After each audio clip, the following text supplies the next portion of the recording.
Você já se sentiu invisível dentro da própria casa? Já teve a sensação de que, por mais que se esforce, nunca será suficiente para aqueles que deveriam te amar incondicionalmente? Esta é a história de Gabriel, o filho do meio que descobriu da pior forma possível que às vezes o amor familiar não é garantido. Mas também é uma história sobre como a dor pode se transformar no combustível para a nossa maior vitória. Prepare-se para uma jornada emocionante de 25 minutos, que vai mexer com suas emoções e talvez te fazer repensar sobre valor próprio, família e superação. Era um domingo típico na casa da família Santos. O churrasco estava pronto, a mesa farta e toda a família extensa se reunira para mais uma confraternização. Mas para Gabriel, de 16 anos, aquela não era uma festa, era um julgamento público disfarçado de reunião familiar. Henrique está indo tão bem na faculdade de engenharia, dizia a tia Rosa, com os olhos brilhando de orgulho. E ainda por cima, conseguiu um estágio na melhor empresa da cidade. Os pais de Gabriel, Maria e João, sorriam com o peito estufado. Henrique, aos 22 anos, era realmente o filho perfeito. Alto, bonito, inteligente, popular. Tudo que Gabriel sentia que não era. E a pequena Sofia? Perguntava o avô. Como vai na escola? Sofia, de 12 anos, a caçula mimada, imediatamente se animava. Tirei 10 em matemática e fui escolhida para o grupo de dança da escola. Palmas, abraços, elogios. Gabriel estava ali, sentado na mesma mesa, respirando o mesmo ar, mas era como se fosse um fantasma. Quando finalmente reuniu coragem para falar, eu também tive boas notas este bimestre e... Gabriel, vai buscar mais refrigerante na cozinha. Interrompeu a mãe sem nem olhar para ele. Ele engoliu as palavras, junto com a dor. Levantou-se em silêncio e caminhou até a cozinha, onde ficou alguns minutos respirando fundo, tentando não deixar as lágrimas caírem. Quando voltou, já estavam falando sobre os planos de viagem da família. Planos dos quais, mais uma vez, ele aparentemente não fazia parte. Gabriel sempre foi um menino esforçado. Acordava mais cedo para estudar, ajudava nas tarefas domésticas sem que ninguém pedisse. Cuidava dos próprios materiais escolares. Suas notas eram boas, não excelentes como as de Henrique, mas consistentemente acima da média. Mas nada disso importava. Por que você não pode ser mais como seu irmão?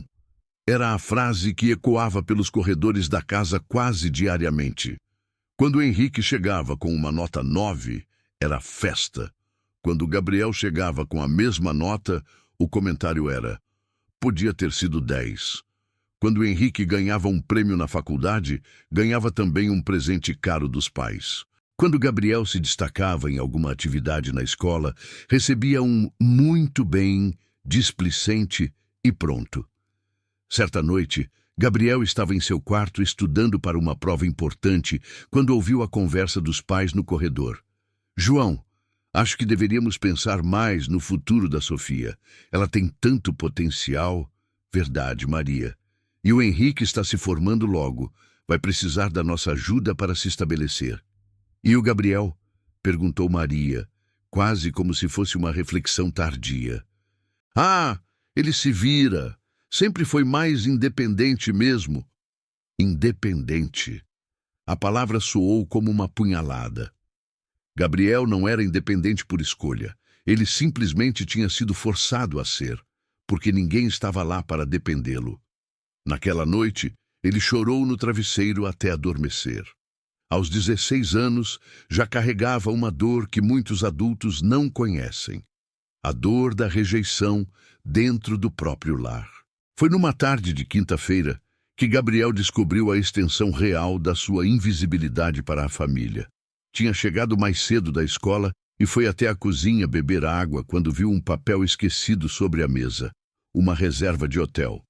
Família Santos, 4 pessoas, 15 a 22 de julho. 4 pessoas. Pai, mãe, Henrique e Sofia. Ele contou nos dedos, tentando entender. Leu novamente. O coração disparou. Mãe! Gritou quando Maria chegou da rua com as compras. O que foi, Gabriel? Por que está gritando? Essa viagem, eu não estou incluído? Maria parou como se tivesse sido pega em flagrante. Sua expressão mudou. Ficou defensiva. Gabriel, você sabe como as coisas estão apertadas. Não dá para levar todo mundo. Mas dá para levar todos menos eu? Não seja dramático. Você já tem 16 anos, pode ficar sozinho. Além do mais, vai ter tempo para estudar sem distrações. A palavra dramático foi a gota d'água. Gabriel sentiu algo se partindo dentro do peito. Não era apenas uma viagem perdida, era a confirmação de que na lista de prioridades da família ele simplesmente não existia. Quando vocês iam me contar? Sua voz saiu engasgada. Íamos conversar hoje à noite. Mentira. E ele sabia. Naquela semana, Gabriel assistiu toda a preparação da viagem. As malas sendo feitas, a empolgação de Sofia, os planos de Henrique. Ele tentava agir naturalmente, mas por dentro estava morrendo um pouco a cada dia. Na manhã da partida, ficou no quarto fingindo dormir enquanto ouvia os barulhos da família saindo. O carro deu a partida e se afastou. O silêncio que ficou era ensurdecedor. Gabriel se levantou, foi até a janela e viu a casa vazia se esticando diante dele como um deserto. Pela primeira vez na vida, ele estava completamente sozinho em casa. E pela primeira vez, entendeu realmente o que significava estar sozinho no mundo. 3 meses após a viagem, a situação em casa só havia piorado. Gabriel tentava se fazer presente, útil, relevante, mas cada tentativa parecia apenas irritar mais os pais. Henrique havia se formado e voltado para casa temporariamente, o que tornava a comparação ainda mais brutal e constante. A explosão aconteceu numa terça-feira à noite. Gabriel havia chegado em casa feliz, porque finalmente tinha conseguido uma oportunidade. Foi selecionado para representar a escola numa competição de redação estadual. Achou que aquela seria sua chance de finalmente receber o reconhecimento que tanto ansiava. Pai, mãe, tenho uma notícia boa, disse, entrando na sala onde toda a família estava reunida assistindo televisão. Agora não, Gabriel, estamos vendo um programa importante, respondeu o pai, sem desviar os olhos da tela. Mas é importante, fui selecionado para... Gabriel! João explodiu, levantando-se bruscamente. Você não consegue respeitar nenhum momento de paz nesta casa? Eu só queria contar que... Que o quê? Que você finalmente conseguiu fazer alguma coisa direito na vida? A voz do pai estava carregada de uma raiva que Gabriel nunca tinha visto antes. Você só dá trabalho nesta casa, só causa problemas. Maria se juntou ao marido como sempre fazia. Seu pai está certo, Gabriel. Você sempre foi problemático. Olha o Henrique, formado, responsável, nunca nos deu dor de cabeça. Henrique é nosso orgulho. E eu? Gabriel perguntou, a voz quase sumindo. Você? João riu, mas era uma risada amarga, cruel. Você só nos envergonha, não sabe nem o que quer da vida. Henrique já está encaminhado, Sofia tem futuro pela frente. Mas você, francamente, nem sabemos o que vai ser de você. As palavras caíram sobre Gabriel como martelo. Sofia permaneceu calada no sofá, mas ele podia ver nos olhos dela uma mistura de pena e constrangimento. Henrique apenas balançou a cabeça, como se concordasse com cada palavra. Sabe de uma coisa? Continuou João, agora completamente descontrolado. Acho que está na hora de você aprender a viver sozinho. Com 17 anos, já deveria ter amadurecido. Arrume suas coisas e dê um tempo para todos nós. O mundo de Gabriel desabou naquele momento. Não eram apenas palavras feridas ditas no calor do momento. Era uma sentença, um exílio. Vocês estão me expulsando de casa? Ele conseguiu perguntar. Estamos te dando uma oportunidade de crescer, disse Maria. mas sua voz soava falsa até para ela mesma. Quando você amadurecer e aprender a nos respeitar, pode voltar. Naquela noite, Gabriel fez uma mala com suas poucas roupas e pertences. Nenhum membro da família foi se despedir. Às 6 da manhã, ele estava na rua, carregando tudo o que possuía numa mochila escolar e uma sacola plástica. Aos 17 anos, Gabriel estava oficialmente sozinho no mundo. Os primeiros dias foram os piores. Gabriel dormiu no sofá do seu amigo Pedro por 3 noites, mas logo percebeu que estava sendo um incômodo. A mãe de Pedro, apesar de educada, deixava claro que aquela era uma situação temporária. Entende, Gabriel? Não é que você não seja bem-vindo, mas... Ele entendeu. Arrumou as coisas e saiu. Conseguiu ficar mais uma semana na casa de outro colega, depois, mais alguns dias aqui e ali. Mas logo descobriu uma verdade amarga. Todo mundo tem suas próprias preocupações, suas próprias famílias para cuidar. Ninguém pode carregar o peso dos problemas dos outros indefinidamente. Numa noite particularmente fria de agosto, Gabriel se encontrou verdadeiramente sem ter onde dormir. Caminhou pelas ruas da cidade até encontrar uma praça com alguns bancos. Deitou-se num deles, usando a mochila como travesseiro, e tentou dormir. O frio cortava através da roupa fina e cada barulho o fazia sobressaltar. É isso, pensou, olhando para as estrelas. É assim que se sente não ter lugar no mundo. Mas Gabriel tinha algo dentro dele que nem mesmo a rejeição familiar conseguiu destruir. Uma teimosia, uma recusa em desistir. No dia seguinte, em vez de continuar se lamentando, ele saiu procurando trabalho. Conseguiu uma vaga num lava-jato. O salário era baixo, o trabalho pesado, e ele trabalhava das 7h às 19h. Mas era o suficiente para alugar um minúsculo quarto numa pensão no centro da cidade. O quarto mal cabia uma cama de solteiro e tinha uma janela que não fechava direito, mas era dele. Pela primeira vez na vida, Gabriel tinha um espaço que era verdadeiramente seu. À noite, depois do trabalho, ele estudava à luz de uma lâmpada fraca. Terminou o ensino médio fazendo supletivo noturno, sempre cansado, sempre com as mãos machucadas do trabalho pesado, mas determinado. Um dia, ele repetia para si mesmo toda noite antes de dormir. Um dia, eles vão ver quem eu realmente sou. Não era sobre vingança, era sobre dignidade, era sobre provar para si mesmo que valia mais do que haviam dito. Os meses se transformaram em anos.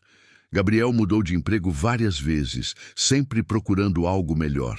Trabalhou em supermercado, como ajudante de pedreiro, vendedor, garçom.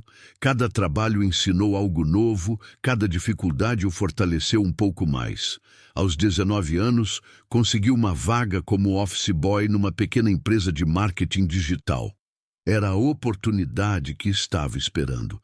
Durante o horário de almoço, quando todos saíam, ele ficava observando os designers trabalharem, fazendo perguntas, aprendendo. "Por que você não faz um curso?" sugeriu Amanda, uma das designers, notando o interesse genuíno do rapaz. "Não tenho dinheiro para curso." Gabriel respondeu sem autocomiseração, apenas como um fato. "Então, aprende pela internet. Tem muito material gratuito. Se você tem vontade, vai conseguir." Aquela conversa mudou tudo. Gabriel começou a acordar 2 horas mais cedo todos os dias para estudar design gráfico em tutoriais online. Usava os computadores da empresa depois do expediente, com a permissão do chefe, que havia percebido sua dedicação. 6 meses depois, criou seu primeiro logo profissional. 1 ano depois, estava fazendo freelances nos fins de semana. 2 anos depois, havia economizado o suficiente para se mudar para um apartamento pequeno, mas decente. A cada pequena vitória, Gabriel se lembrava das palavras do pai. "Nem sabemos o que vai ser de você." Agora ele sabia. 7 anos se passaram desde que Gabriel saiu de casa. Agora, aos 24 anos, ele era irreconhecível. O garoto magro e inseguro havia se transformado num homem determinado e bem-sucedido. Sua agência de design digital, Invisível Criativo, nome que escolheu propositalmente, tinha 12 funcionários e uma lista de clientes impressionante. Empresas de todo o país o procuravam para criar suas identidades visuais. Ele não era apenas um sobrevivente, era um vencedor. O apartamento que agora chamava de casa ficava num bairro nobre da cidade. Não era ostentação, era conquista. Cada móvel, cada objeto tinha sido comprado com seu próprio suor e determinação. Numa manhã de terça-feira, enquanto tomava café no terraço do apartamento, observando a cidade acordar, Gabriel refletia sobre a jornada. A dor da rejeição ainda existia, provavelmente sempre existiria, mas havia se transformado em combustível. Cada não que recebeu da família se tornou um sim que deu para si mesmo. Seu telefone tocou. Era a Amanda, que agora era sua sócia na agência. Gabriel, você viu? Sua história saiu na revista de empreendedorismo. De office boy a empresário de sucesso. A história de superação de Gabriel Santos. Ele sorriu. A matéria havia sido ideia do jornalista, não dele. Gabriel nunca procurava holofotes, mas seu trabalho falava por si só. Como você se sente sendo reconhecido assim? Amanda perguntou. Grato, ele respondeu. E era verdade. Grato por ter aprendido cedo que a única aprovação que realmente importa é a nossa própria. A vida tem uma forma irônica de nos testar exatamente quando pensamos que superamos tudo. Para Gabriel, esse teste chegou numa sexta-feira de dezembro, quando ele estava no supermercado comprando ingredientes para o jantar que daria para sua equipe. Gabriel, ele se virou e viu Sofia, agora com 19 anos, parada no corredor dos cereais. Ela estava diferente, mais magra, com uma expressão cansada que não combinava com sua idade. Sofia. Ele disse o nome da irmã como se fosse uma palavra em língua estrangeira. Nossa, você mudou muito. Ela olhava para ele com uma mistura de admiração e constrangimento. Gabriel usava um terno bem cortado. Dirigia um carro importado que estava estacionado na entrada do supermercado. A vida muda as pessoas. Ele respondeu sem hostilidade, mas também sem calor. Gabriel, nós precisamos conversar. A família, as coisas não estão bem. Por um momento, Gabriel sentiu uma pontada familiar no peito. O instinto de se preocupar, de querer ajudar, estava lá, mas estava temperado por anos de maturidade emocional. O que aconteceu? O pai perdeu o emprego há 6 meses, a empresa faliu, e o Henrique, ele não consegue se firmar em lugar nenhum. Está morando em casa de novo e... Gabriel, a situação está muito difícil. Sofia começou a chorar. Ali, no meio do supermercado, a garota que um dia foi a princesa da família estava desmoronando. E a mãe está doente, depressão, ela mal sai da cama. A casa... Gabriel, a casa está sendo executada pelo banco. Gabriel escutou tudo em silêncio. Parte dele, uma parte pequena, mas ainda presente, sentia uma satisfação amarga. A família perfeita não era tão perfeita assim, mas a parte maior, a parte que havia crescido e amadurecido através da dor, sentia apenas tristeza. Por que está me contando isso, Sofia? Porque você é nosso irmão, ela disse como se fosse óbvio. E por quê? Gabriel, nós erramos. Erramos muito, principalmente comigo. Eu era criança, mas também fiz parte disso. Te ignorei quando deveria ter te defendido. A sinceridade na voz de Sofia o tocou. Ela continuou. Quando você saiu, demorou muito para eu entender o que realmente tinha acontecido. Mas à medida que fui crescendo... Gabriel, a forma como te trataram foi horrível. E eu sinto muito. Sofia... Não, deixa eu terminar.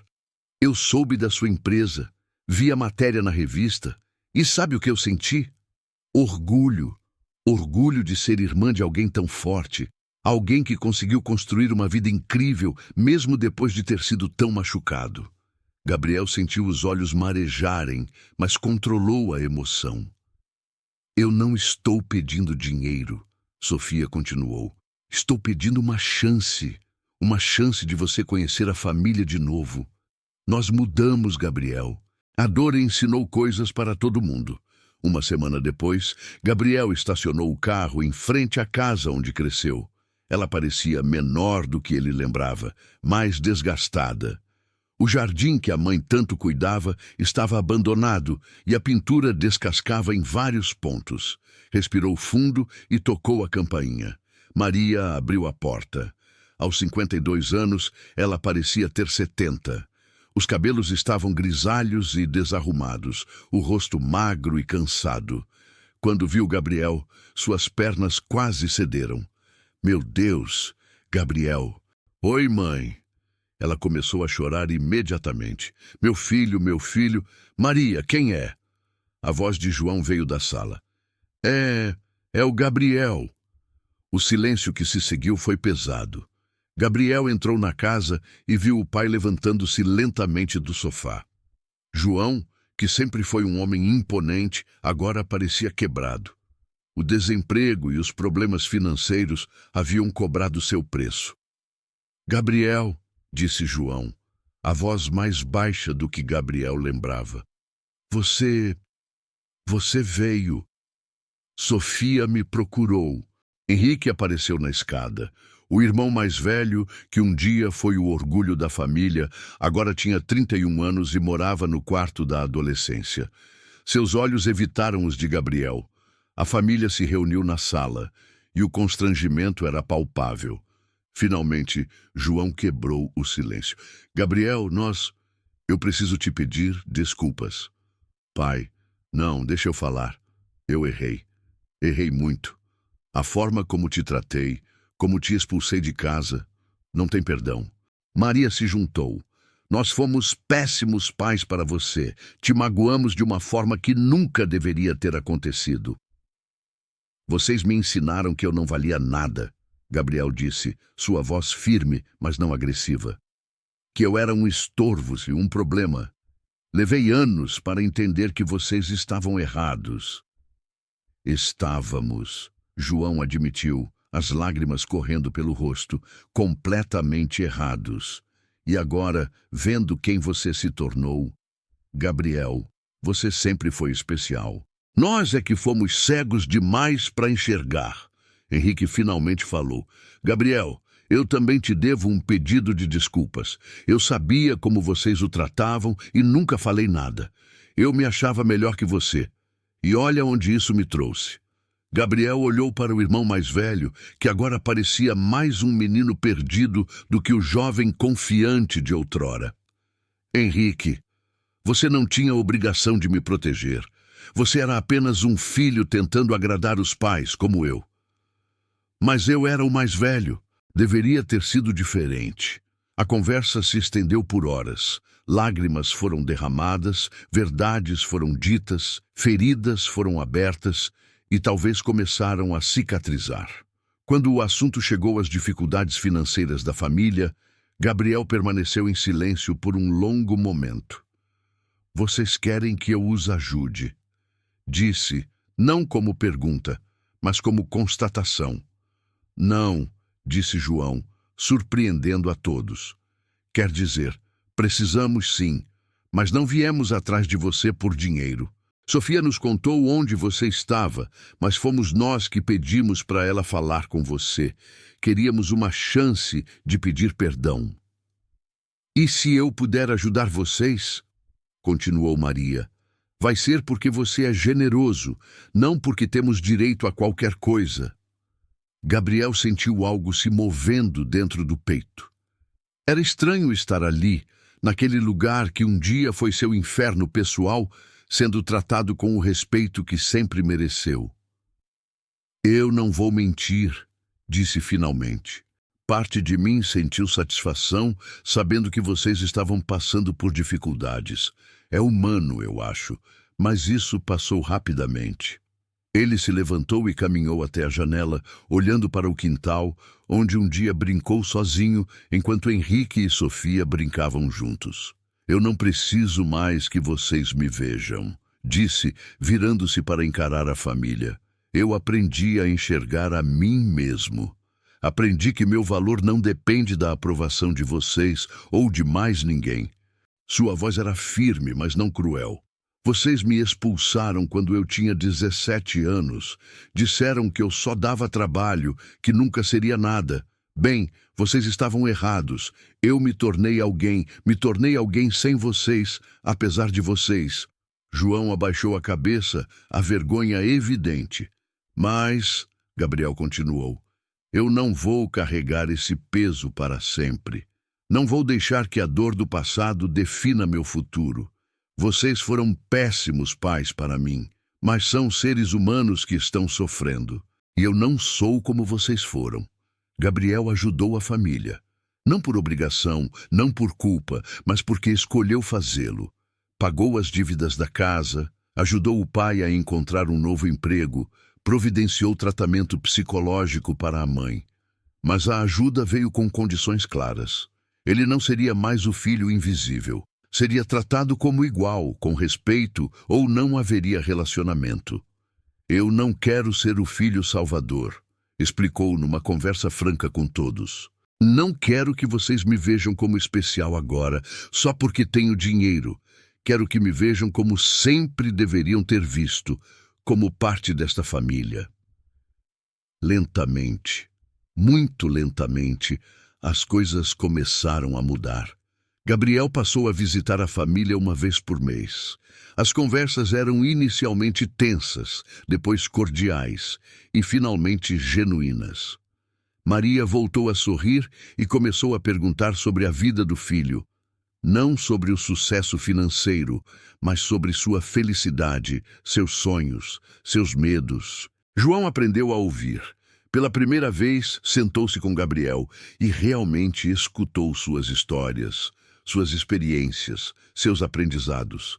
Henrique, ainda lutando para reconstruir a própria vida, começou a ver no irmão mais novo não uma competição, mas uma inspiração. Sofia se tornou sua maior aliada na família. Ela havia crescido e entendido o quanto tinha sido injusta no passado. Agora, era a primeira a defender Gabriel em qualquer situação. Num domingo, 6 meses depois do reencontro, Gabriel chegou para o almoço familiar e encontrou uma cena que o emocionou profundamente. Sofia estava mostrando para os pais a matéria sobre ele na revista, e eles estavam genuinamente orgulhosos. Olha o que nosso Gabriel construiu, dizia Maria, e pela primeira vez na vida, Gabriel ouviu possessividade carinhosa na voz da mãe. Sempre soube que ele tinha talento, mentiu João, mas Gabriel não se importou. Algumas mentiras são necessárias para que as pessoas possam mudar. Durante o almoço, Gabriel contou sobre um novo projeto da empresa, sobre uma viagem que faria a trabalho, sobre uma garota que estava conhecendo. E todos escutaram, interessados, envolvidos. Era estranho, depois de tantos anos, ser parte de uma conversa familiar, ser visto, ser ouvido. Gabriel, disse João quando a sobremesa foi servida, eu queria te fazer uma pergunta. Pode falar, pai? Você nos perdoou? A pergunta pegou Gabriel de surpresa. Ele pensou por um momento antes de responder. Eu perdoei o que vocês fizeram, disse finalmente. Mas não vou esquecer como me senti. Essa dor me transformou em quem eu sou hoje. Em certa medida, eu devo meu sucesso à forma como me trataram. Como assim? Perguntou Henrique. Vocês me ensinaram que eu só podia contar comigo mesmo, que se eu quisesse algo na vida, teria que conquistar sozinho. É uma lição dura, mas valiosa. Gabriel olhou para cada um deles. Eu não quero que Sofia ou qualquer futuro filho de vocês passe pelo que eu passei, mas o que eu passei me fez forte, me fez resiliente, me ensinou que o amor próprio é mais importante que a aprovação dos outros. Maria chorou, mas eram lágrimas de orgulho misturadas com arrependimento. Você se tornou um homem incrível, ela disse. Apesar de nós. Não, Gabriel corrigiu. Por causa de vocês também. Vocês me deram o maior presente que pais podem dar a um filho, mesmo sem querer, a necessidade de me tornar independente. 2 anos depois, Gabriel estava no altar, casando-se com Marina, a mulher que conheceu numa conferência de empreendedorismo e que se apaixonou não pelo seu sucesso, mas pela sua história de superação. Na primeira fila estavam seus pais, orgulhosos e emocionados. Sofia era madrinha, e Henrique, que conseguiu se reerguer profissionalmente com a ajuda e conselhos do irmão mais novo, era padrinho. Durante os votos, Gabriel disse algo que marcou todos os presentes. Marina, você me ensinou que ser amado não é sobre ser perfeito, é sobre ser verdadeiro. Minha família me ensinou isso também, à sua maneira. Às vezes, as lições mais valiosas vêm das experiências mais dolorosas. Ele olhou para os pais na plateia. Eu aprendi que não precisava ser invisível para ser especial, que meu valor não dependia da aprovação dos outros e que,